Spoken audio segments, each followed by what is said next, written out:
அதிகாரம் 7.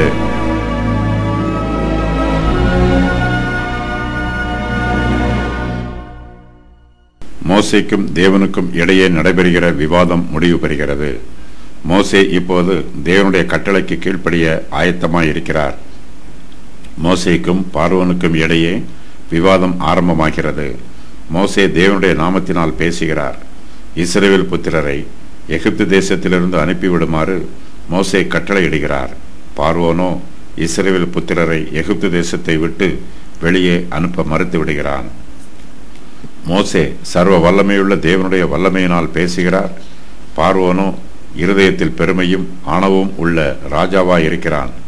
மோசே பார்வோனுக்கு முன்பாக தன் கையில் உள்ள கோலை சர்ப்பமாக மாற்றி ஒரு அற்புதத்தை செய்கிறார். பார்வோனோ தன்னுடைய மனதை கடினப்படுத்துகிறான். பார்வோன் கர்த்தருடைய கட்டளைக்கு கீழ்ப்படியவில்லை. கர்த்தர் எகிப்து தேசத்தை வாதைகளினால் வாதிக்கிறார். முதலாவது வாதையாக எகிப்து தேசத்தின் நதியில் உள்ள தண்ணீர் இரத்தமாக மாறுகிறது. பார்வோனோ இஸ்ரவேல் புத்திரரை விடுதலை பண்ணாமல் தன்னுடைய மனதை இன்னும் கடினப்படுத்துகிறான்.